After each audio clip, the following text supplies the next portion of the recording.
This is Gary Butterfield. This is Cole Ross. This is Monster My Podcast. And this is the Gloaming Owl. There's a monster in my podcast. Bubo crepusculi. Big owl. Yes. With a big owl on his hip.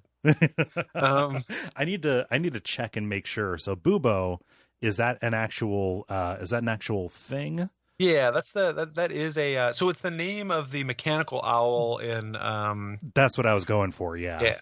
in not Poseidon Adventure. Yeah, he's the one who flipped the boat upside down. What am I thinking of? I always get it mixed up with. No, you're thinking of Clash of the Titans, I think. I always get those two mixed up. Yeah, or Jason and the Argonauts. I can't remember which one. Yeah, I think it's Clash of the Titans. Yeah. But I think it's because Poseidon is a Greek god, so I always think that's not just about a regular ass boat. Like in my mind, the version of Poseidon Adventure is really cool. Like they go underwater and they like trade mermaid treasures for favors and stuff. And Yeah. like in the real movie is just like screaming idiots 1 through 30, to the front line from the extras tent to be a screaming panicky idiot. That's what his name is Bubo. Okay, that's what I was going for, because I was immediately confused as to whether or not the mechanical owl was actually named after some of the taxonomy for actual owls. Is that do you know? No, I just looked it up. So owls are phylum Chordata, class Aves. Okay. So nothing about Bubo exists here. No Bubo. No Bubo. So this guy is very Bubo. I love this owl. Yeah. Generally, I don't know why I said that like Oprah. Look under your seat and you get an owl. You get an owl. And it's easy to love an owl, but this is a very good illustration of an owl. Yeah.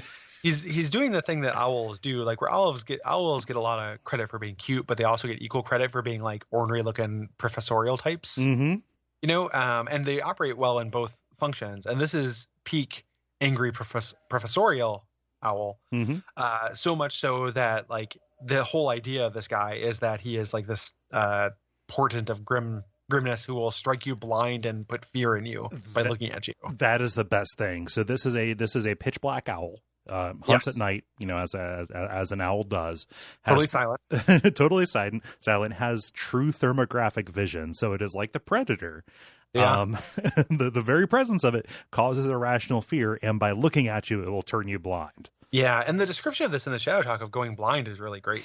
Oh, I love this. So talk about the steps that Fox. Yeah. So this guy named Fox tells us the story about how he's camping. He set out some snares to get some food, and he caught a rabbit. And he goes to get the thing, and he gets this intense pressure from his temples, and then the world goes gray. Mm-hmm. And then he manages to fight back the grayness, but the pressure is still there. Mechanically, he just made like a will save. Yeah. Which is it's really cool to have characters explain what it feels like to actually do something so, in the moment. Yeah. In the game, and he just looks up, and this owl is just sitting there staring at him, like trying to strike him blind so he can steal his rabbit. Yeah. That's so cool. I love that. Yeah, I mean, just because it does bring texture and flavor to it, as opposed to just like, you failed it, you failed the roll, so you're just suddenly blind. No, it's a process. And the idea that you can fight it off is really neat. Mm-hmm. Like just kind of pushing through and like, it narratively, like just the idea of like you have to constantly concentrate to not be blind, and if you stop, like this grayness just takes over your vision. Yeah. And it also made him scared. Like it made him, and the way that they don't say this in the stat block, but they say it in the Shadow Talk, is that the thing that he's scared of, the thing that this thing makes you scared, is scared of being blind. Right. Which doesn't seem like too much of a superpower. Like I'm already pretty scared of that. Yeah, I mean it's a thing that can happen. Like all of us are one bad day away from being blind. Yeah. From turning into a daredevil. Right. I'm sure we've talked about this discussion. This is more of an abject suffering thing. Uh-huh. But if you had to give up a sense, which one would you do? And let's say you disqualify smell, because that's the obvious one. I think. Yeah. Most people give up. Honestly, probably taste. Yeah, I think taste is the second easiest answer to that. Like it would suck. It really would, because I do like the flavors of things, but yeah, I would lose a lot of weight because I would just like eat, just marm. Right. just like nutrients. I would just like all Nutriloaf. I would just park myself behind a prison and just like just get the discarded Nutriloaf. Yeah, just go down and harvest behind the prison to get the Nutriloaf that was too bland for the prisoners. Yeah. I wouldn't give up touch, because I would want to know if I was being hurt.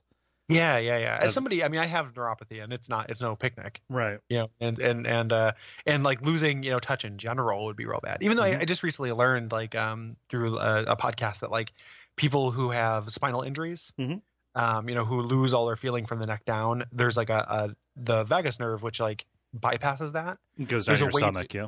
It goes in your stomach. There's a way to get that so you can still have an orgasm if you're a paraplegic. And it was like, there's like this sex researcher who figured that out, and like she's like not worshipped, but like the people who who have that condition are like way into her, because it's like, hey, you figured out how to give us this part of our life back. That's awesome.